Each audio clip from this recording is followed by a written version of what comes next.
Qué lindo es sentarse en la puerta de un bar y ver a Buenos Aires pasar y pasar. Pasa un cartero en bicicleta con telegramas color violeta, un patrullero de la policía que busca un chorro hace 15 días. Pasa el país y el continente, pasa mi vida estúpidamente, mientras estoy en la puerta de un bar, viendo a Buenos Aires pasar y pasar. El 16 de junio de 1955, un grupo de pilotos en 40 aviones, en su mayoría de la escuadra aeronaval, bombardearon Plaza de Mayo y sus alrededores. Arrojaron 10 toneladas de bombas y ametrallaron calles y edificios, provocando cientos de víctimas, la mayoría trabajadores, niños y transeúntes comunes. Nunca se conocieron cifras precisas de víctimas. Las más exactas dicen de 400 muertos y más de 2.000 heridos, muchos de ellos mutilados y discapacitados permanentes. Los pilotos, al salir de sus bases, tenían una orden: maten a Perón.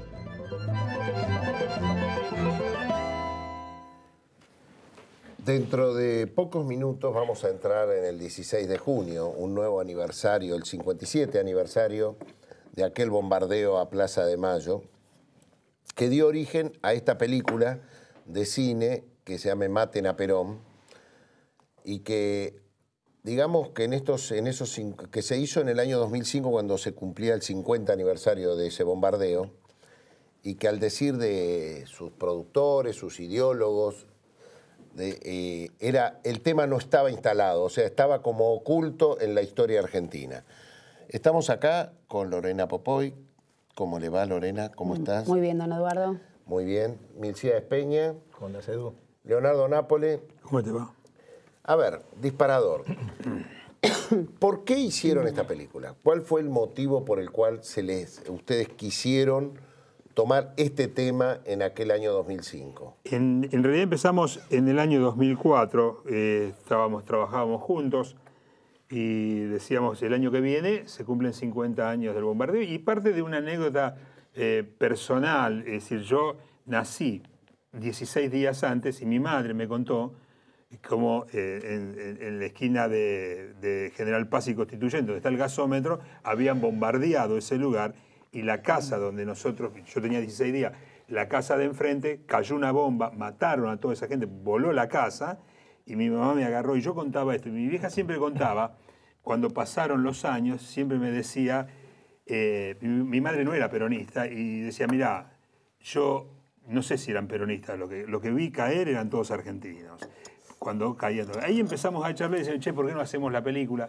¿Y por qué no empecemos? Y bueno, en el medio después pasó lo de Cromañón, que nos afectó particularmente a todos, y en el mes de marzo más o menos comenzamos en el 2005, y el 15 de junio, hoy hace exactamente 7 años, a la noche terminamos, y el 16, cuando se cumplían los que caía un jueves, estrenamos la película. A nosotros lo que charlábamos en aquellos momentos es que para los peronistas, para todos nosotros, siempre estaba la fecha del 16 de junio, estaba dentro de nuestra liturgia.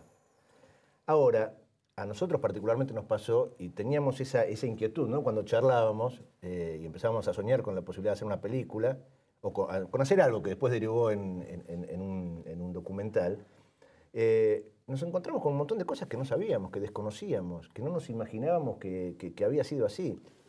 Y entonces la duda esta de tanto tiempo oculto, habían pasado 50 años y no había registro, habían pasado gobiernos de todo tipo, hasta, bueno, había pasado el menemismo, en nombre del peronismo, ignorando lo que había sucedido allí, el derramamiento de sangre de argentinos, de hermanos. Y con un dato curioso, no sé ustedes, pero yo sí recuerdo visitas con mi escuela a la Plaza de Mayo, ir al Cabildo, ¿no? Cuando vas de la escuela primaria a recorrer y te mostraba algún maestro, si tenías la suerte de tocar a un maestro piola, el impacto de los balazos en el frente del Ministerio de Economía. Sin embargo, había poca imagen de esto, no había documentales, no se hablaba. O sea, estaba la fecha, pero ni siquiera los peronistas teníamos real dimensión de lo que... No, inclusive se recordó, nosotros que somos un poco más grandes, vos te debes acordar, que el 16 de junio, para muchos, yo lo recuerdo cuando era chico, era el día que habían quemado las iglesias. Lo que había pasado, se decía, era el día que habían quemado las iglesias de Buenos Aires. El relato oficial. Esa era la historia oficial. Ese era el día que, obviando de que había... Y otra de las cosas que, conociendo el tema, cuando empezamos a investigar, por ejemplo, empiezan datos dantescos. Vos, Eduardo, fíjate, por esto, la ciudad de Buenos Aires en 1955 no tenía muchísimo menos habitantes de los que tiene ahora. Es para otra charla, pero tenía más o menos... Hoy tiene 3 millones, tendría 2 millones y medio. 2 millones y medio. Es decir, estamos hablando de una ciudad inmensa con un conurbano impresionante. A las 12 menos 20, 40 aviones tiran... 12 menos 20 del mediodía. 1 menos 20, perdón, 12:40. 1 menos 20 del mediodía, un mediodía lluvioso, 40 aviones de guerra tiraron 100 bombas sobre la Plaza de Mayo, que explotaron solamente 30 bombas. 70 bombas no explotaron. Ninguna de esas bombas, a pesar de haber caído en edificios particulares, explotó. Se tiene un dato, nosotros, es el primer documental que saca al final de la película, saca los nombres de las víctimas. Nosotros recolectamos en ese momento, después de bastante estudio, 380, casi 400 muertos. Pero habíamos hecho otro trabajo, que era de la lista de los 2.000 heridos, aparecían, que no lo quisimos después poner, aparecían en las necrológicas de los diarios. Una semana después íbamos a la biblioteca, íbamos a las necrológicas y aparecían los nombres de aquellos que habían estado heridos, aparecían como muertos. Pero bueno, como o sea, que serían muchos más de los 400. El Departamento de Estado de Estados Unidos informa un mes después que los muertos en la Plaza de Mayo eran 750. Ya vos. Lorena, Compañera. difícil una mujer con estos dos hombres avasallantes que gastaron la palabra, aunque vos no sos una chica de temperamento débil. Sí, él dijo cuándo mantener el silencio y luego me reivindicó. ¿Fue un bombardeo a Plaza de Mayo o a otra cosa eso? A ver, nosotros cuando escogimos el título de este documental ficcionado, Maten a Perón, lo que hicimos es tomar como título del documental la orden que le dieron a estos vendepatrias para atacar la Casa de Gobierno con la consigna de matar a Perón y con la insignia en los aviones de Cristo vence, ¿no? Porque por ahí muchos peronistas, la B y la P, por ahí no conocen el origen de dónde surge y es una reacción y una respuesta a la B y la C de el Cristo vence, digo, en nombre de Cristo, bombardear a un gobierno constitucional, a un gobierno nacional y popular. Nosotros nos planteamos hacer un documental que pueda recopilar el hecho real de lo que significó y representó ese bombardeo, bombardeos que uno estaba acostumbrado en las guerras de Europa, para la Argentina, para Latinoamérica, un hecho realmente de características inéditas y que esto no es propiedad del peronismo. No bombardearon al peronismo, al militante peronista, Perón, bombardearon la Argentina. Bombardearon un proyecto de nación, bombardearon a un gobierno constitucional. Bombardearon a civiles indefensos. Bombardearon a civiles indefensos y por eso para nosotros era muy importante entre los testimonios que salen en el documental poder recopilar, esa argentinidad que se expresa en el estudiante saliendo del Otto Kraus, en la enfermera, en el laburante del Ministerio de Economía, en la gente que iba a hacer un trámite al Banco Nación. Porque tiene que ver con el pueblo argentino lo que sucedió, no con el peronismo, sino con el pueblo argentino. Seguramente el peronismo tiene tanto que ver con el pueblo argentino que es indisociable esta situación.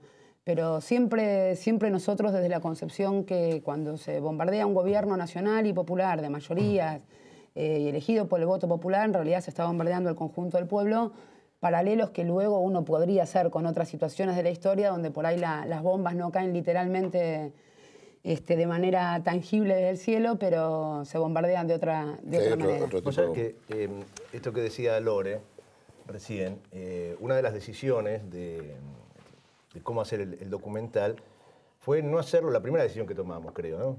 Nos pusimos de acuerdo rápidamente, no hacerlo con hábiles declarantes, ¿no? O sea, ¿qué quiere decir? Ninguno de los testigos de la dirigencia política, ¿no? Que uno tiene, bueno, ya la costumbre, una facilidad. Dijimos, vamos a buscar a los protagonistas de esa jornada. Por eso costó encontrarlas, costó, no era hubo fácil. Un trabajo de producción muy fuerte, hubo gente, bueno, el caso de esta chica Proplauska, que se reencontró con este tema, había fallecido su padre y fue removerle todo esto con la película. Encontramos a soldados de uno de los regimientos que había defendido la plaza. Y esa fue una decisión fundamental que tomamos. Que insisto, no fue fácil conseguirlos. ¿Hubo reparación a esas víctimas de parte del Estado? Ahora te cuento eso, pero el otro tema, que atrás de la orden esa de maten a Perón, pues esto sí es muy importante, recién Cacho contaba, y por ahí si no queda desapercibido o pasa rápidamente, cómo comenzamos a hablar de la película, y él cuenta la historia de su mamá corriendo. ¿En qué barrio fue eso? Y en Villa Urquiza. En Villa Urquiza. No está cerca de Plaza de Mayo. Bueno, se bombardeó a toda la ciudad de Buenos Aires. Se bombardeó en montones de barrios de la ciudad de Buenos Aires. Hubo muertos por toda la ciudad de Buenos Aires. No solo en Plaza de Mayo. No, en la Carre y Directorio. Entonces, en la Carre y Juan Bautista Alberdi, donde están los edificios, ahí se bombardeó. Ahí hubo muertos por tiempo inmediatamente.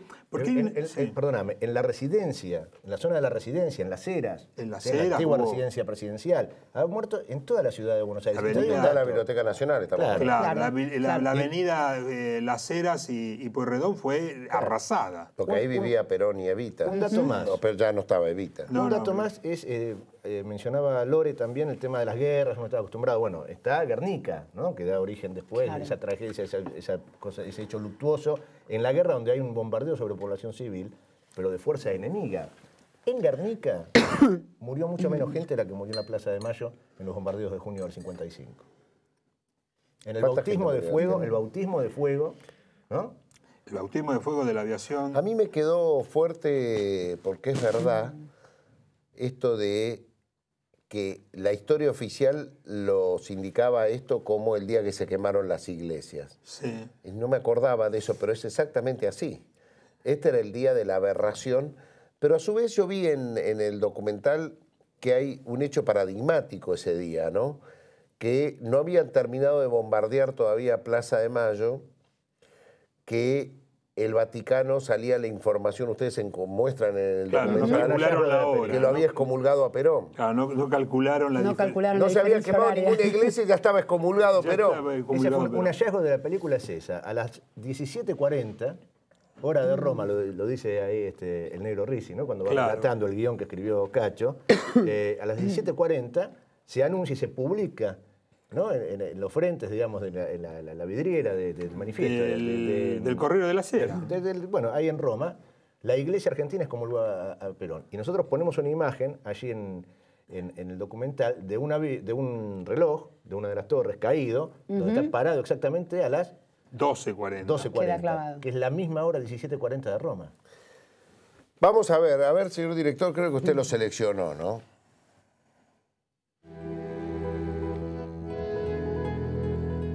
(17:40 hora de Roma). En la vidriera del Osservatore Romano, el diario del Vaticano, un empleado arma la cartelera de exhibición de noticias internacionales. En una de ellas se puede leer: la Iglesia Católica excomulgó al presidente argentino Juan Perón. Cuando se daba a conocer esta noticia, en Buenos Aires eran las 12:40, momento en que comenzaba el bombardeo sobre la ciudad. Ahí está la imagen. Qué increíble, ¿no? O sea, estaba todo predeterminado. Sí. Bueno, también está la tesis de que las iglesias no fueron quemadas por los peronistas, fueron quemadas por ellos mismos como forma de promover, pero lo cierto es que hasta le falló la hora, porque se ve que ellos pensaban bombardear, que todo estuviera liquidado a las 12:20 y sacar este comunicado de excomunión a Perón 10 minutos después, ¿no? Sí, posiblemente.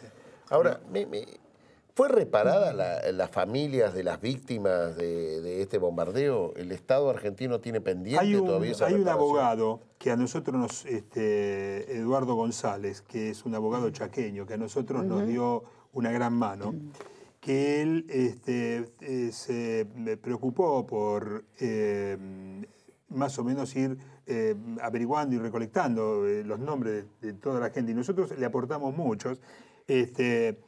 Vos sabés que, por lo menos en el año 2005, había pero muchísima gente que después que terminamos la película y que vino a verlo, nos mandaron notas de decir, yo soy un sobreviviente, mi papá, personalmente. Fue muy difícil recopilar. Pero el Estado nunca, porque hubo, la verdad sea dicha, nosotros entendimos, el primero en silenciar el hecho para no... Suponemos que para no acudir, fue Perón, digamos, ¿no? Es decir, lo primero que hizo fue no dimensionar. Pero hay una cosa que uno se da cuenta, y que te quiero decir, que te lo iba a decir al comienzo, que era a las 5 de la tarde, 6 de la tarde, Perón saca un comunicado, no sé si Perón, bueno, pero saca un comunicado del gobierno, donde convocan a todos los médicos de la ciudad de Buenos Aires, enfermeras y estudiantes avanzados de medicina, a presentarse en todos los hospitales. En todos los hospitales de la ciudad de Buenos Aires, inclusive los más lejanos del centro, acudían de a centenares o de decenas de personas, y el principal lugar que fue donde está hoy la Plaza Roberto Al, que era la asistencia pública, ¿no? La dimensión territorial de lo que fue el bombardeo fue sobre toda la ciudad de Buenos Aires. Yo, un bocadillo nomás, reparador del compañero Cacho, digo, yo la verdad que no podría dar fe de que Perón o el peronismo se ocupó de silenciar o de relativizar este hecho, porque a decir verdad, los bombardeos en realidad son un adelanto de lo que muy pocos meses después vimos y que costó 18 años de prescripción del peronismo. Es decir, tampoco hubo materialmente un tiempo donde esto pudiese recopilarse. Sí, seguramente. Y digamos, el castigo y los fusilamientos y todo lo que siguió después fue arrasador. Por tanto, digo, no hubo demasiado tiempo para poder reivindicar este hecho en los años que siguieron después. Te doy, contestándote a la pregunta concreta que hiciste, hubo una reparación que surge años después, en el año 2009, este gobierno finalmente se hace cargo y se saca la ley de reparación el 25 de noviembre del año 2009. Había una comisión de familiares de víctimas de los bombardeos de junio del 55, y este gobierno viene a reparar... Luis Eduardo lo hizo eso. Luis Eduardo Duhalde. Entonces, el 25 de noviembre del 2009 finalmente se equiparó con otras circunstancias de tortura, desapariciones. Bueno, vamos a un corte y seguimos conversando en el próximo bloque los bombardeos del 16 de junio. Del Ejecutivo, un jubilado tangos de antes, oficial llevando la amante de un general. Pasan oscuros los empleados. Hablemos de la Argentina de hoy.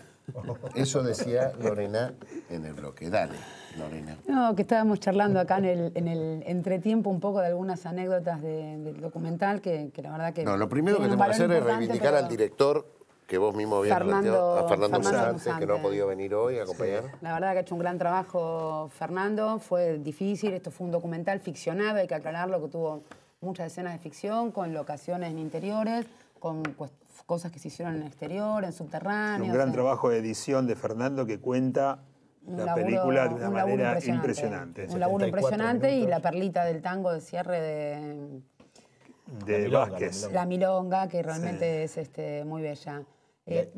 Decía, hablemos de la Argentina de hoy, pero en relación al bloque que nos trae, que es la película Maten a Perón, porque el Maten a Perón sigue vigente. Digo, maten a Perón, maten a Néstor, maten a Cristina, maten a Cámpora, maten a la yegua. Maten a la yegua, maten a cualquier líder que esté en condiciones de sintetizar y producir un proceso de avance y de transformación en la Argentina, porque la contradicción, la binomia patria-antipatria, patria-colonia, digo, sigue vigente. Y si el peronismo tiene algo de maravilloso, fue sus propios anticuerpos para poder sobreponerse y volver a pararse por sobre sus circunstancias históricas. Digo, después de los bombardeos, unos pocos meses y cae el gobierno de Perón, 18 años de proscripción. Yo voy a tirar un disparador. Perdóname, porque déjame que te termine algo. Y con algo que destaca, ¿no? Y que se mantiene inalterable, que es el odio. El odio. Porque digo, es inimaginable que bombardeen la ciudad de Buenos Aires sin una cantidad de odio acumulada que, digamos, que los peronistas no tenemos. No, nosotros no tenemos ese odio, ¿no? Peleamos por lo que creemos, hemos hecho cosas buenas, malas, regulares, digamos, sí, en lo que es el proceso político.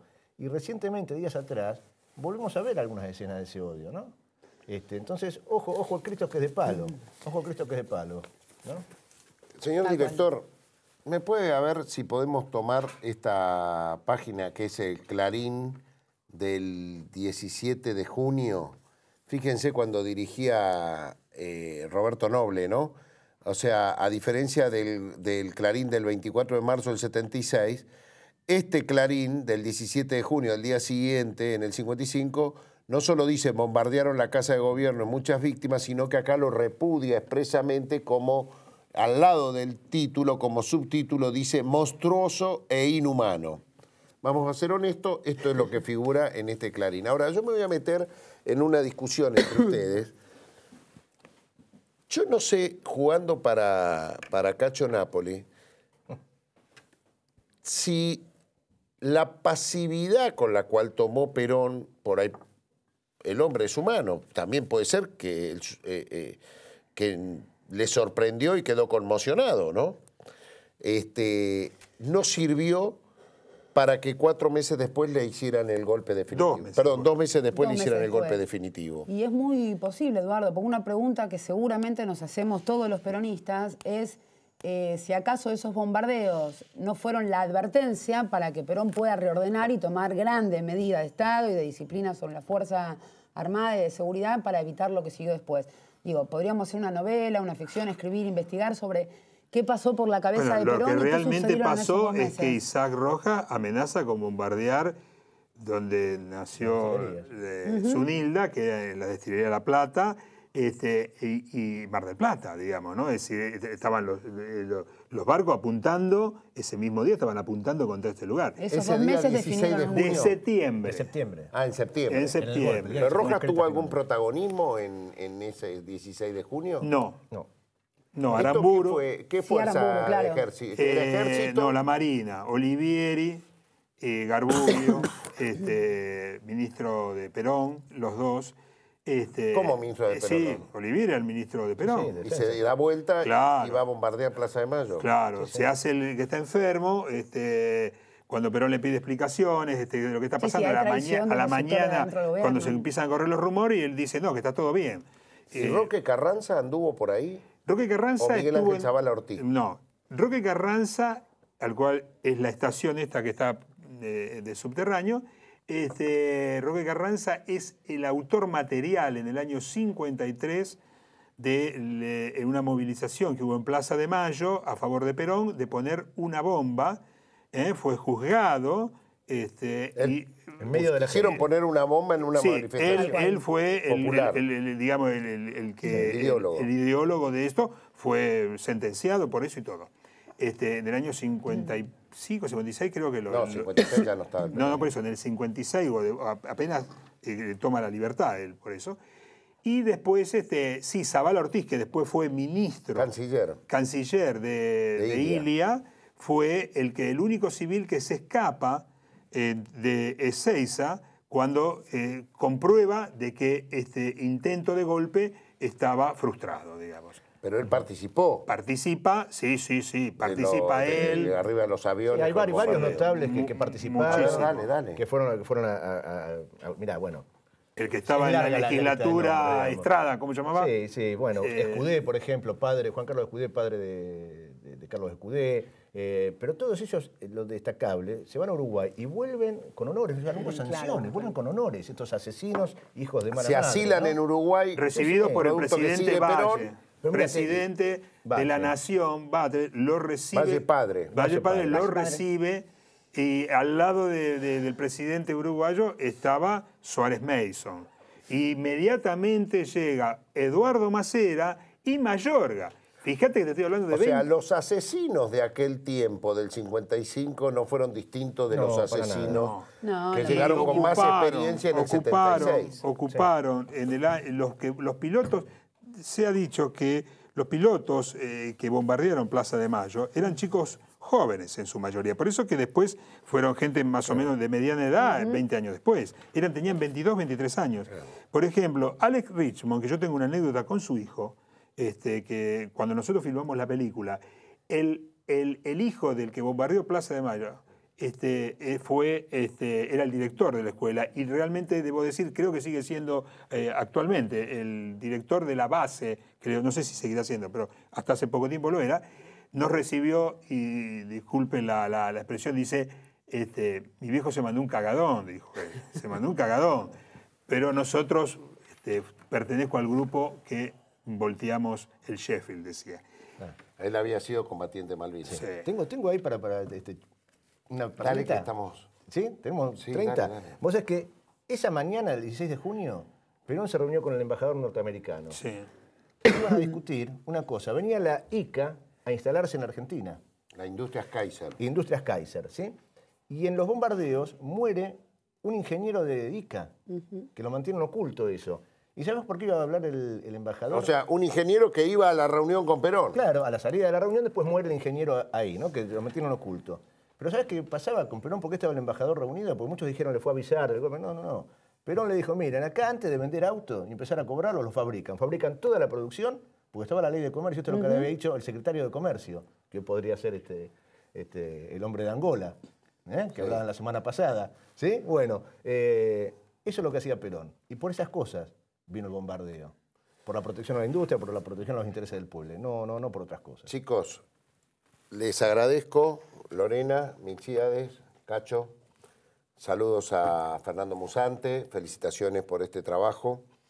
Vamos a ir a un corte y en el próximo bloque, ya que Milcíades habló de Angola, vamos a conversar con María Fernanda Silva, ministro de la Cancillería Argentina, la primer ministro afrodescendiente. El Congreso, por unanimidad, la ha ascendido este año a ministro, que viene a ser como un coronel dentro de la carrera diplomática. Con ella vamos a hablar de lo que es la afrodescendencia en la Argentina. A los desposeídos pasa una banda de criminales en sus hermosas motos policiales. Pasa un Mercedes con chapa extranjera llevando la amante. Y adentrándonos ya en el comienzo del día 16 de junio, nos queremos despedir con estas palabras del documental Maten a Perón, Milcíades, de María Fiorentino, que creo que es, quizás sintetiza el espíritu de lo que fue ese 16 de junio y de lo que ustedes quisieron decir en ese documental. Es tan fuerte lo que dice que hasta termina quebrada la negra Fiorentino leyendo el guión. Felipe Argüello, buenas noches, muchas gracias. Buenas noches. Nos vemos la semana que viene. Juan Muchas Manuel. gracias. Milcíades. A ver, María Fiorentino. 16 de junio de 1955, día del bautismo de fuego de la Fuerza Aérea Argentina contra su propio pueblo, fue en realidad día de sediciosos y sublevados al orden constitucional. Las bombas que masacraron hombres, mujeres y niños estaban destinadas a matar un proyecto de nación que no podían tolerar. Fue también el día en que el pueblo puso el pecho a las balas junto a los soldados leales al gobierno popular. Es día de olvidos y de memorias, que retorna como retornan las imágenes de los que contaron en la clandestinidad esta historia.